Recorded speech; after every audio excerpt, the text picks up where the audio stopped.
मैं डॉक्टर देवेंद्र सिंह, सह आचार्य Hindi, MSJ college, Bharatpur, Rajasthan. कक्षा MA उत्तरार्ध हिंदी। पंचम प्रश्न पत्र जयशंकर प्रसाद। पुस्तक चंद्रगुप्त नाटक।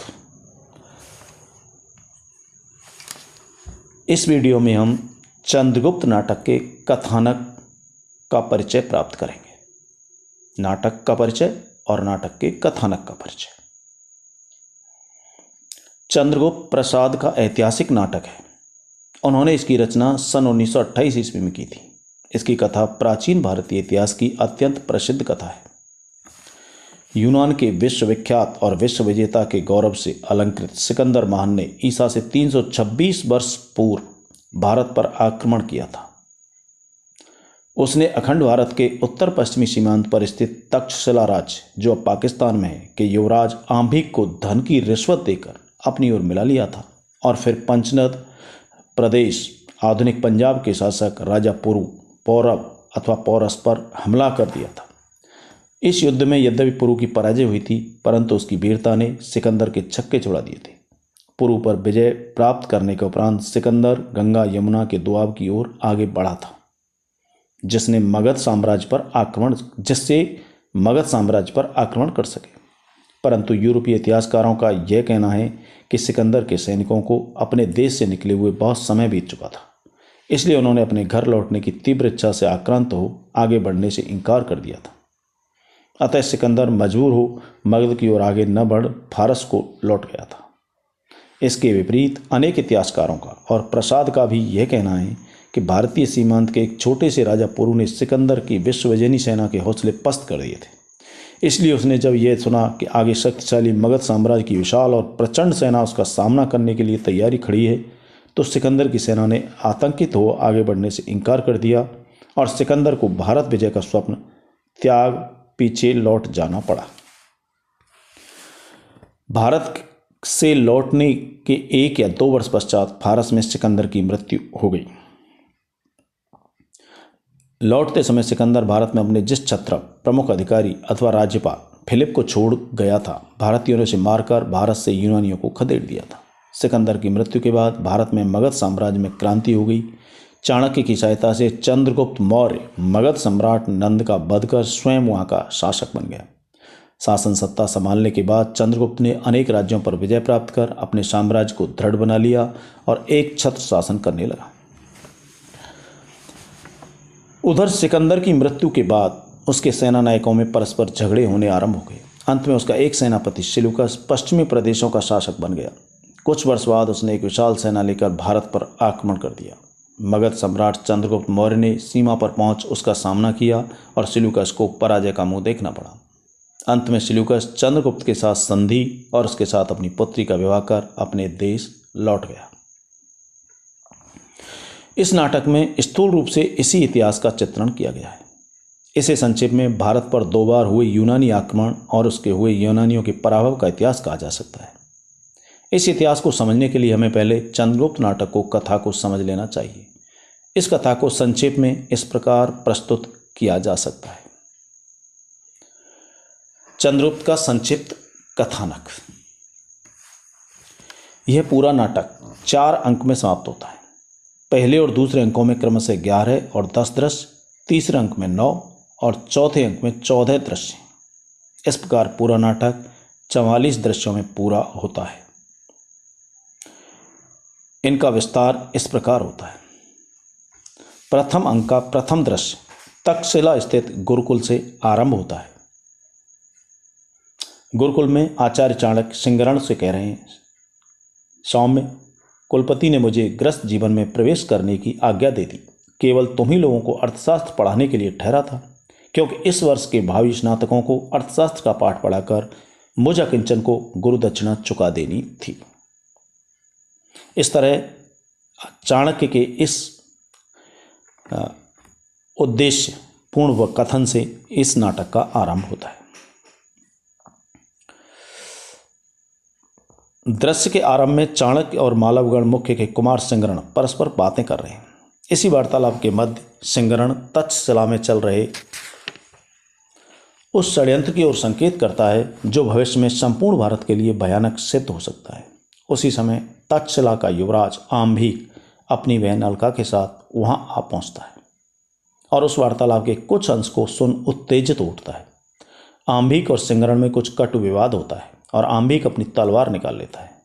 उसी समय चंद्रगुप्त, जो वहां का एक विद्यार्थी है, वहां पहुंच आम्भिक को सिंगरण पर आक्रमण करने से रोक देता है। अलका भी अपने भाई को समझाती है। चाणक्य की आज्ञा से अलका आम्भिक को वहां से ले जाती है। चाणक्य बाद में सिंगरण और चंद्रगुप्त को भी तक्षशिला छोड़ देने का आदेश देता है। बाद में अलका भी सिंगरण से तुरंत तक्षशिला छोड़कर चले जाने का आग्रह करती है। द्वितीय दृश्य मगध में मगध सम्राट नंद के विलास का आनंद से आरंभ होता है। विलासी युवक युवतियों का दल वहां विहार कर रहा है। राक्षस और सुवासिनी वहां आते हैं। सुवासिनी के गायन को सुन नंद उसे अपनी अभिनयशाला की रानी बनाता है और राक्षस को अपना अमात्य नियुक्त कर देता है। सुवासिनी राक्षस से कहती है कि वह उसकी अनुचरी ही बनी रहना चाहती है, नंद के विलास का साधन नहीं बनना चाहती। तृतीय दृश्य में चाणक्य पाटलिपुत्र नगर में अपने पिता और उसकी झोंपड़ी को खोजता दिखाई देता है। एक नागरिक से उसे ज्ञात होता है कि नंद ने उसके पिता की वृत्ति छीनकर उसे नगर से निष्कासित कर दिया था। वही बताता है कि नंद ने सकटार को परिवार सहित कारागार में डाल दिया था। वहीं उन सब की भूख प्यास से तड़प तड़प कर मृत्यु हो गई। यह सुन चाणक्य दुख और क्षोभ से भर जाता है। चतुर्थ दृश्य में राक्षस और सुवासिनी बातें करते दिखाई पड़ते हैं। राक्षस राजकोप के वजह से सुवासिनी को अपना लेने में संकोच करता है। इसी दृश्य में चंद्रगुप्त मगध की राजकुमारी कल्याणी को एक चीते से रक्षा कर उसे अपना कृतज्ञ और अनुरक्त बना लेता है। पांचवें दृश्य में नंद की राजसभा में चाणक्य नंद से पंचनद नरेश पर्वतेश्वर की सहायता करने का आग्रह करता है। चंद्रगुप्त चाणक्य का समर्थन करता है, परंतु नंद सहायता करने से इनकार कर देता है, क्योंकि पर्वतेश्वर ने कल्याणी के साथ विवाह करने से इनकार कर नंद का अपमान किया था। इस पर चाणक्य क्रोध उठता है। नंद उसकी शिखा पकड़कर घिसट पाता है और फिर बंदी बना लेता है। चाणक्य नंद वंश का नाश करने की प्रतिज्ञा करता है। छठे दृश्य में सिंधु तट पर अलका सिंधु देश की कुमारी मालविका से मिलती है। अलका के हाथ में एक मानचित्र है। सहसा एक यवन सैनिक वहां पहुंचता है और अलका के हाथ से बलात् मानचित्र छीनने का प्रयत्न करने लगता है। उसी समय सिंगरण वहां पहुंच उस यवन को घायल कर भगा देता है और फिर उस मानचित्र को लेकर मालविका के साथ नाव में बैठ वहां से चला जाता है। यवन सैनिक अन्य सैनिकों के साथ लौटकर अलका को बंदी बना लेता है। सप्तम दृश्य में मगध के बंदीगृह में राक्षस और वररुचि अर्थात कात्यायन चाणक्य से मिलने आते हैं। राक्षस उसे पर्वतेश्वर का विरोध करने के लिए पंचनद भेजना चाहता है और वररुचि उससे अपना वार्तिक पूरा करने में सहायता करने की याचना करता है, परंतु चाणक्य दोनों काम करने से इनकार कर देता है। इसी समय चंद्रगुप्त वहां पहुंच बलपूर्वक चाणक्य को बंदीगृह से छुड़ा ले जाता है। आठवें दृश्य में अलका बंदिनी के रूप में गांधार नरेश के सामने लाई जाती है। पिता उसे मुक्त कर देते हैं। वह गांधार को छोड़ आर्यावर्त की ओर चल पड़ती है। गांधार नरेश भी पुत्र आम्भिक के हाथ सारा राजगाह सौंप पुत्री की खोज करने निकल जाते हैं। नवम दृश्य में चाणक्य पर्वतेश्वर की सभा में पहुंच उससे मगध में विद्रोह कराने में सहायता मांगता है, परंतु पर्वतेश्वर एक प्रकार से उसका अपमान करता है और चाणक्य क्षुभित हो वहां से चला जाता है। दसम दृश्य से अलका और सिलूकस की भेंट होती है। दसम दृश्य में अलका और सिलूकस की भेंट होती है। प्यास से व्याकुल और मूर्छित चंद्रगुप्त की एक व्याघ्र से रक्षा कर सिलूकस उसे अपना कृतज्ञ बना अपने यहाँ आमंत्रित करता है। चाणक्य और चंद्रगुप्त उसके शिविर में कभी आने का वचन देते हैं। इन दोनों को सिलूकस के साथ प्रेमपूर्वक बातें करता देख अलका इन दोनों पर संदेह करने लगती है और महात्मा दंडयन के आश्रम में उनके दर्शनार्थ चली जाती है। एकादश दृश्य में महात्मा दंडयन के आश्रम में चाणक्य, चंद्रगुप्त, अलका, सिकंदर, सिलूकस आदि का एक साथ एकत्र होते हैं। सिकंदर चंद्रगुप्त का परिचय प्राप्त करता है। फिर जैसे ही सिकंदर अपनी भारत विजय की आकांक्षा व्यक्त करता है, महात्मा दंडयन